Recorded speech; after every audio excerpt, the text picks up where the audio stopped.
تفسیر ضیاء القرآن جلد نمبر 5 30واں پارہ سورۃ البروج مکیہ بسم اللہ الرحمن الرحیم اللہ کے نام سے شروع کرتا ہوں جو بہت ہی مہربان ہمیشہ رحم فرمانے والا ہے۔ سورہ بروج آیت نمبر 1 والسماء ذات البروج۔ ترجمہ: قسم ہے آسمان کی جو برجوں والا ہے۔ سورہ بروج آیت نمبر 1 کی تفسیر۔ اس سورت کا آغاز 3 قسمیں کھا کر کیا گیا ہے، اور قسم اس بات پر کھائی جا رہی ہے کہ قتل اصحاب الاخدود، یعنی جن کھائی والوں نے اہل حق کو پکڑ پکڑ کر ان دہکتے انگاروں اور بھڑکتے شعلوں میں پھینکا تھا، اور یہ قصد کیا تھا کہ حق کا ماننے والا کوئی نہ رہے، ہر طرف باطل کا غلبہ ہو، ہر طرف کفر اور شرک کا اندھیرا چھا جائے۔ ایسا کرنے والے، ایسا چاہنے والے برباد ہو گئے، ان کا نام و نشان تک بھی نہ رہا، ان کی عظمت خاک میں مل گئی، ان کے محلات کھنڈرات بن گئے، ان کے سنگین کلے ٹوٹ پھوٹ گئے۔ حق کا بول اب بھی بالا ہے، صداقت کا آفتاب اب بھی نور افشاں ہے۔ حق کی شمع پر جو قربان ہو گئے وہ انسانیت کا سر بلند کر گئے، اور اپنے پیچھے جواں مردوں، اولو العزموں، وفا کیشوں کا ایسا جم غفیر چھوڑ گئے جن کے نعروں کی گونج سے باطل آج بھی لرزہ براندام ہے۔ انہی کے نقوش پا سے زندگی کی شاہراہ آج بھی جگمگ جگمگ کر رہی ہے۔ جب تک اس گلشن ہستی میں کوئی پھول کھلتا رہے گا، کوئی کلی مسکراتی رہے گی، کوئی بلبل نغمہ الاپتی رہے گی، حق کا پرچم اونچا، بہت اونچا لہراتا رہے گا۔ علامہ پانی پتی فرماتے ہیں کہ عوام نے قدیم فلسفیوں کے نظریات کو مانتے ہوئے آسمان کو 12 موہوم حصوں میں تقسیم کر رکھا ہے۔ ہر حصے کو برج کہتے ہیں، اور ہر برج کے مخصوص ضوابط ہیں، اور ان میں سیارات کا بھی نزول ہوتا رہتا ہے۔ انہی وہمی اشکال کے باعث انہوں نے برجوں کے نام مقرر کر رکھے ہیں۔ تفصیل کے لیے ملاحظہ فرمائیے ضیاء القرآن سورۃ الحجر آیت 16 کے حواشی۔ آپ فرماتے ہیں اس کی کچھ حقیقت نہیں، اس کا انحصار اس بات پر ہے کہ آسمان ہمیشہ متحرک ہو اور یہ ستارے ان میں گڑے ہوئے ہوں۔ وَكُلُّ ذَلِكَ بَاطِلٌ، کیونکہ کتاب و سنت سے یہ ثابت ہے کہ ہر کوکب اپنے فلک میں تیر رہا ہے۔ مزید تشریح کے لیے ملاحظہ فرمائیے ضیاء القرآن سورۃ الانبیاء آیت 23۔ جدید سائنسی تحقیقات نے قرآنی نظریہ تسلیم کر لیا ہے، اس لیے بروج سے یہاں مراد وہ اصطلاحی بروج نہیں بلکہ وہ بڑے بڑے ستارے مراد ہیں جو اپنی درخشانی کے باعث بہت نمایاں نظر آتے ہیں۔ سورہ بروج آیت نمبر 2 وَالْيَوْمِ الْمَوْعُودِ۔ ترجمہ: اور اس دن کی جس کا وعدہ کیا گیا ہے۔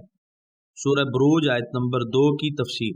اس سے مراد روز قیامت ہے جس کے آنے کا بار بار پختہ وعدہ کیا گیا ہے۔ سورہ بروج آیت نمبر 3 وَشَاهِدٍ وَمَشْهُودٍ۔ ترجمہ: اور حاضر ہونے والے دن کی، اور اس کی جس کے پاس حاضر ہوں گے۔ سورہ بروج آیت نمبر 3 کی تفسیر۔ شاہدن اور مشہودن کے بارے میں علماء کے بہت سے اقوال ہیں۔ شاہد سے مراد یوم جمعہ ہے، مشہود سے یوم عرفہ۔ شاہدن سے مراد حضور نبی کریم صلی اللہ علیہ وآلہ وسلم ہیں، اور مشہودن سے مراد قیامت کا دن۔ شاہدن سے مراد انبیاء کرام، اور مشہودن سے حضور علیہ الصلاۃ والسلام۔ شاہدن سے مراد اللہ تعالی، فرشتے، کرامن کاتبین، انبیاء کرام، حضور علیہ الصلاۃ والسلام اور جملہ اہل ایمان، اور مشہودن سے مراد کلمہ توحید اور دین اسلام کی تمام صداقتیں جن کی ان سچے گواہوں نے گواہی دی ہے۔ سورہ بروج آیت نمبر 4 قتل اصحاب الاخدود۔ ترجمہ: مارے گئے کھائی کھودنے والے۔ سورہ بروج آیت نمبر 4 کی تفسیر۔ یہ جواب قسم ہے۔ الاخدود یعنی وہ بڑا اور مستطیل گڑھا جو زمین میں خندق کی طرح کھودا جاتا ہے۔ اصحاب الاخدود کون لوگ تھے؟ اس کے بارے میں متعدد روایات مذکور ہیں۔ حضور علیہ الصلاۃ والسلام کی بعثت سے پہلے مذہبی رواداری نام کی کوئی چیز نہ تھی۔ عقائد کے اختلاف کی بنیاد پر خون کے دریا بہا دیا جایا کرتے تھے، آبادیوں کو ان کے مکینوں سمیت نظر آتش کر دیا جاتا تھا۔ خصوصاً یہودیت اور عیسائیت کی تاریخ اس قسم کی خون ریزیوں سے بھری پڑی ہے، اس لیے ہر جگہ اس قسم کے واقعات وقوع پذیر ہوتے رہتے تھے۔ ان آیات میں کس مخصوص واقعے کی طرف اشارہ ہے، اس کے بارے میں زیادہ قابل وثوق تو وہ روایت ہے جو امام مسلم نے اپنی صحیح میں درج کی ہے۔ اس کا ترجمہ حضرت صدر الافاضل رحمۃ اللہ علیہ کی تفسیر خزائن العرفان سے پیش کرتا ہوں۔ مروی ہے کہ پہلے زمانے میں ایک بادشاہ تھا، جب اس کا جادوگر بوڑھا ہو گیا تو اس نے بادشاہ سے کہا کہ میرے پاس ایک لڑکا بھیج دے جسے میں جادو سکھا دوں۔ بادشاہ نے ایک لڑکا مقرر کر دیا، وہ جادو سیکھنے لگا۔ راہ میں ایک راہب رہتا تھا، اس کے پاس بیٹھنے لگا اور اس کا کلام اس کے دل نشیں ہوتا گیا۔ اب آتے جاتے اس نے راہب کی صحبت میں بیٹھنا مقرر کر لیا۔ ایک روز راستے میں ایک مہیب جانور ملا۔ لڑکے نے ایک پتھر ہاتھ میں لے کر یہ دعا کی کہ یا رب، اگر راہب تجھے پیارا ہو تو میرے پتھر سے اس جانور کو ہلاک کر دے۔ وہ جانور اس کے پتھر سے مر گیا۔ اس کے بعد لڑکا مستجاب الدعوات ہوا اور اس کی دعا سے کوڑے اور اندھے اچھے ہونے لگے۔ بادشاہ کا ایک مصاحب نابینا ہو گیا تھا، وہ آیا، لڑکے نے دعا کی، وہ اچھا ہو گیا اور اللہ تعالیٰ پر ایمان لے آیا اور بادشاہ کے دربار میں پہنچا۔ اس نے کہا تجھے کس نے اچھا کیا؟ کہا میرے رب نے۔ بادشاہ نے کہا میرے سوا اور کوئی بھی رب ہے؟ یہ کہہ کر اس پر سختیاں شروع کیں، یہاں تک کہ اس نے لڑکے کا پتہ بتایا۔ لڑکے پر سختیاں کیں، اس نے راہب کا پتہ بتایا۔ راہب پر سختیاں کیں اور اس سے کہا اپنا دین ترک کر۔ اس نے انکار کیا تو اس کے سر پر آرا رکھ کر چروا دیا، پھر مصاحب کو بھی چروا دیا۔ پھر لڑکے کو حکم دیا کہ پہاڑ کی چوٹی سے گرا دیا جائے۔ سپاہی اس کو پہاڑ کی چوٹی پر لے گئے، اس نے دعا کی، پہاڑ میں زلزلہ آیا، سب گر کر ہلاک ہو گئے۔ لڑکا صحیح سلامت چلا آیا۔ بادشاہ نے کہا سپاہی کیا ہوئے؟ کہا سب کو خدا نے ہلاک کر دیا۔ پھر بادشاہ نے لڑکے کو سمندر میں غرق کرنے کے لیے بھیجا۔ لڑکے نے دعا کی، کشتی ڈوب گئی، تمام شاہی آدمی ڈوب گئے۔ لڑکا صحیح سلامت بادشاہ کے پاس آ گیا۔ بادشاہ نے کہا وہ آدمی کیا ہوئے؟ کہا سب کو اللہ تعالیٰ نے ہلاک کر دیا اور تو مجھے قتل کر ہی نہیں سکتا جب تک وہ کام نہ کرے جو میں بتاؤں۔ کہا وہ کیا؟ لڑکے نے کہا ایک میدان میں سب لوگوں کو جمع کر اور مجھے کھجور کے ڈنڈ پر سولی دے، پھر میرے ترکش سے تیر نکال کر بسم اللہ رب الغلام، اللہ تعالیٰ کے نام سے جو اس لڑکے کا رب ہے، کہہ کر مار۔ ایسا کرے گا تو تو مجھے قتل کر سکے گا۔ بادشاہ نے ایسا ہی کیا۔ تیر لڑکے کی کن پٹی پر لگا، اس نے اپنا ہاتھ اس پر رکھا اور واصل بحق ہو گیا۔ یہ دیکھ کر تمام لوگ ایمان لے آئے۔ اس سے بادشاہ کو اور زیادہ صدمہ ہوا اور اس نے ایک خندق کھدوائی اور اس میں آگ جلائی اور حکم دیا کہ جو دین سے نہ پھرے اسے اس آگ میں ڈال دو۔ لوگ ڈالے گئے، یہاں تک کہ ایک عورت آئی، اس کی گود میں بچہ تھا، وہ ذرا جھجکی۔ بچے نے کہا اے ماں صبر کر، نہ جھجک، تو سچے دین پر ہے۔ وہ بچہ اور ماں بھی آگ میں ڈال دیے گئے۔ یہ حدیث صحیح ہے، مسلم نے اس کی تخریج کی۔ اس سے اولیاء کی کرامتیں ثابت ہوتی ہیں۔ آیت میں اس واقعے کا ذکر ہے۔ سورہ بروج آیت نمبر 5۔ النار ذات الوقود، ترجمہ جس میں آگ تھی بڑے ایندھن والی۔ سورہ بروج آیت نمبر 5 کی تفسیر۔ اخدود مبدل من ہو، النار بدل اشتمال، ذات الوقود جس میں ایندھن ڈالا گیا، منظر کی ہیبت کا بیان ہے، یعنی آگ جل رہی تھی اور اس میں لکڑیاں اور ایندھن ڈالا جا رہا تھا۔ سورہ بروج آیت نمبر 6۔ اذ ہم علیہا قعود، ترجمہ جب وہ اس کے کنارے پر بیٹھے تھے۔ سورہ بروج آیت نمبر 7۔ وَهُمْ عَلَى مَا يَفْعَلُونَ بِالْمُؤْمِنِينَ شُهُودٌ، ترجمہ اور وہ جو کچھ اہل ایمان کے ساتھ سلوک کر رہے تھے اسے دیکھ رہے تھے۔ سورہ بروج آیت نمبر 6 اور 7 کی تفسیر۔ ان کی سنگ دلی کا یہ عالم تھا کہ ان کے بھائی بند، ان کے ہم قوم، ان کے ہم وطن بڑی بے رحمی سے آگ میں دھکیلے جا رہے تھے اور یہ پاس بیٹھے تماشا دیکھ رہے تھے۔ سورہ بروج آیت نمبر 8۔ وَمَا نَقَمُوا مِنْهُمْ إِلَّا أَن يُؤْمِنُوا بِاللَّهِ الْعَزِيزِ الْحَمِيدِ، ترجمہ اور نہیں ناپسند کیا تھا انہوں نے مسلمانوں سے بجز اس کے کہ وہ ایمان لائے تھے اللہ پر جو سب پر غالب سب خوبیوں سراہا ہے۔ سورہ بروج آیت نمبر 8 کی تفسیر۔ کس جرم میں ان کو یہ سزا دی جا رہی تھی؟ کون سا قصور ان سے سرزد ہوا تھا جس کا انتقام ان سے لیا جا رہا تھا؟ ان کی کون سی ایسی حرکت تھی جو انہیں از حد ناگوار اور ناپسند تھی اور وہ اس سے برافروختہ ہو کر یہ ستم کرنے پر آمادہ ہو گئے تھے؟ بتایا جا رہا ہے کہ ان پاک بازوں کا اس کے سوا کوئی جرم نہ تھا کہ وہ اللہ تعالیٰ کی توحید پر ایمان لے آئے تھے، اس کے احکام کی تعمیل کرتے تھے، بے جان مجسموں یا اپنے فرعون صفت حکمرانوں کو خدا ماننے کے لیے تیار نہ تھے۔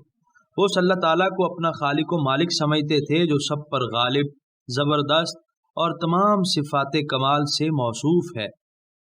سورہ بروج آیت نمبر 9۔ الذی لہ ملک السماوات والارض واللہ علی کل شیء شہید۔ ترجمہ: جس کے قبضے میں آسمانوں اور زمین کی بادشاہی ہے اور اللہ تعالی ہر چیز کو دیکھنے والا ہے۔ سورہ بروج آیت نمبر 9 کی تفسیر۔ جس کی حکمرانی کا سکہ آسمانوں اور زمین پر چل رہا ہے، کائنات ارضی و سماوی میں کوئی پتا، کوئی ذرہ اس کے حکم کے بغیر جنبش نہیں کر سکتا، بلندیوں اور پستیوں میں کوئی ایسی چیز نہیں جس کا اسے علم نہ ہو۔ سورہ بروج آیت نمبر 10۔ ان الذین فتنوا المؤمنین والمؤمنات ثم لم يتوبوا فلهم عذاب جہنم ولهم عذاب الحریق۔ ترجمہ: بے شک جن لوگوں نے ایذا دی مومن مردوں اور مومن عورتوں کو پھر توبہ بھی نہ کی تو ان کے لیے جہنم کا عذاب ہے اور ان کے لیے جلائے جانے کی سزا ہے۔ سورہ بروج آیت نمبر 10 کی تفسیر۔ جو ظالم اپنی طاقت کے نشے میں اللہ تعالیٰ کے بندوں اور اللہ تعالیٰ کی بندیوں کو اذیت پہنچاتے ہیں اور پھر اپنی ان غیر انسانی حرکتوں سے تائب بھی نہیں ہوتے، وہ یہ نہ سمجھیں کہ ان کی یہ خود سری گوارا کر لی جائے گی۔ قدرت کا قانون مکافات ان کے معاملے میں بے اثر ہو کر رہ جائے گا، ایسا ہرگز نہ ہوگا۔ انہیں دردناک سزا ملے گی اور جلانے کا جو عذاب انہوں نے مقبولانے خدا کے لیے تجویز کیا تھا، بعین ہی اسی قسم کے عذاب میں انہیں مبتلا کیا جائے گا، اگرچہ دونوں آگوں کی نوعیت میں بعد المشرقین ہوگا۔ سورہ بروج آیت نمبر 11۔ ان الذین آمنوا وعملوا الصالحات لهم جنات تجری من تحتها الانہار ذالک الفوز الکبیر۔ ترجمہ: جو لوگ ایمان لے آئے اور نیک عمل کرتے رہے ان کے لیے باغات ہیں جن کے نیچے نہریں جاری ہیں، یہی بڑی کامیابی ہے۔ سورہ بروج آیت نمبر 12۔ ان بطش ربک لشدید۔ ترجمہ: بے شک آپ کے رب کی پکڑ بہت سخت ہے۔ سورہ بروج آیت نمبر 12 کی تفسیر۔ یہ عقل کے اندھے آپ کے رب کو کمزور نہ جانیں، اس کا ہر کام پر از حکمت ہوتا ہے، وہ تنگ مزاج اور زود رنج حکمرانوں کی طرح فوراً بھڑک نہیں اٹھتا، ہر کام کے لیے اس نے موزوں وقت مقرر کر رکھا ہے، اور جب وہ وقت آ جاتا ہے تو پھر وہ یوں سخت پکڑتا ہے کہ الامان والحفیظ، اس کے عذاب سے کوئی چھڑا نہیں سکتا، کوئی بچا نہیں سکتا، سارے کر و فر دھرے کے دھرے رہ جاتے ہیں۔ سورہ بروج آیت نمبر 13۔ انہ هو یبدئ ویعید۔ ترجمہ: بے شک وہی پہلی مرتبہ پیدا کرتا ہے اور وہی دوبارہ پیدا کرے گا۔ سورہ بروج آیت نمبر 14۔ وَهُوَ الْغَفُورُ الْوَدُودُ۔ ترجمہ: اور وہی بہت بخشنے والا، بہت محبت کرنے والا ہے۔ سورہ بروج آیت نمبر 14 کی تفسیر۔ حضور کے رب کریم کی مزید شانیں بیان کی جا رہی ہیں۔ تمہیں پہلے پیدا بھی اسی نے کیا، تمہیں دوبارہ زندہ بھی وہی کرے گا، اس کی مغفرت کا دامن بہت وسیع ہے، اس کو اپنے فرما بردار بندوں سے بڑی محبت ہے اور بے انداز پیار ہے، اس کی غیرت انہیں ایذا پہنچانے والوں کو زیادہ دیر مہلت نہیں دیتی۔ سورہ بروج آیت نمبر 15۔ ذو العرش المجید، ترجمہ عرش کا مالک ہے بڑی شان والا۔ سورہ بروج آیت نمبر 16۔ فعال لما یرید، ترجمہ کرتا ہے جو کچھ چاہتا ہے۔ سورہ بروج آیت نمبر 16 کی تفسیر۔ عرش کا مالک وہ ہے، ساری بزرگیاں، ساری عظمتیں، ساری شانیں اسی کے لیے مخصوص ہیں۔ وہ جو چاہتا ہے کرتا ہے، جو اس کی مرضی اور ارادہ ہوتا ہے وہ ہو کر رہتا ہے۔ سورہ بروج آیت نمبر 17۔ هل اتاک حدیث الجنود، ترجمہ کیا پہنچی ہے آپ کے پاس لشکروں کی خبر؟ سورہ بروج آیت نمبر 18۔ فرعون و ثمود، ترجمہ یعنی فرعون اور سمود کے لشکروں کی۔ سورہ بروج آیت نمبر 18 کی تفسیر۔ اے میرے حبیب، سرکش اور بغاوت کا علم بلند کرنے والے صرف یہی لوگ نہیں، ان سے پہلے کئی فرعون و سمود اور ان کے جرار لشکر اپنا جاہ و جلال دکھا چکے ہیں، خدا کی مخلوق پر جور و ستم کی انتہا کر چکے ہیں، خدا کی زمین کو بے گناہوں کے خون سے رنگین بنا چکے ہیں، لیکن وہ سب فنا ہو چکے، سب کا نام و نشان مٹ گیا۔ وہ لوگ اس غلط فہمی میں مبتلا تھے کہ ان سے طاقتور اور کوئی نہیں، ان کا گھیراؤ نہیں کیا جا سکتا، لیکن وہ خداوند عالم اور اس کی طاقتوں کو بھلائے ہوئے تھے۔ سورہ بروج آیت نمبر 19۔ بل الذین کفروا فی تکذیب، ترجمہ بلکہ یہ کفار جھٹلانے میں مصروف ہیں۔ سورہ بروج آیت نمبر 20۔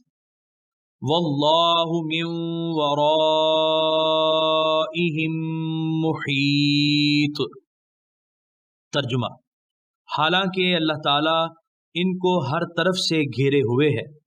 سورہ بروج آیت نمبر 21۔ بل هو قرآن مجید، ترجمہ بلکہ وہ کمال شرف والا قرآن ہے۔ سورہ بروج آیت نمبر 21 کی تفسیر۔ ان قرآنی حقائق کو تم معمولی نہ سمجھو، ان میں غور و تدبر کرو، ان کو حرز جاں بناؤ، شاہراہ حیات پر چلنے لگو تو یہ شمع فروزاں تمہارے ہاتھ میں ہو، پھر تمہیں گرنے، پھسلنے یا راہ سے بہک جانے کا کوئی اندیشہ نہ رہے گا۔ یہ بڑی عظمت والی اور اونچی شان والی کتاب ہے، اس کے سارے مندرجات حق ہیں، سچ ہیں، ہر شک و شبے سے بالا تر ہیں۔ سورہ بروج آیت نمبر 22۔ فی لوح محفوظ، ترجمہ ایسی لوح میں لکھا ہے جو محفوظ ہے۔ سورہ بروج آیت نمبر 22 کی تفسیر۔ یہ ایسی لوح میں مکتوب ہے جو ہر بیرونی دخل اندازی سے قطعاً محفوظ ہے۔ الحمدللہ رب العالمین، والصلاة والسلام علی سید المرسلین وعلی آلہ واصحابہ ومن تبعہ واحبہ واستمسک بذیلہ اجمعین الی یوم الدین۔ رب اوزعنی ان اشکر نعمتک التی انعمت علی وعلی والدی وان اعمل صالحا ترضاہ واصلح لی فی ذریتی انی تبت الیک وانی من المسلمین۔ یہاں پر سورہ بروج مکمل ہوئی اور یہاں پر 30ویں پارے کا 10واں رکوع مکمل ہوا۔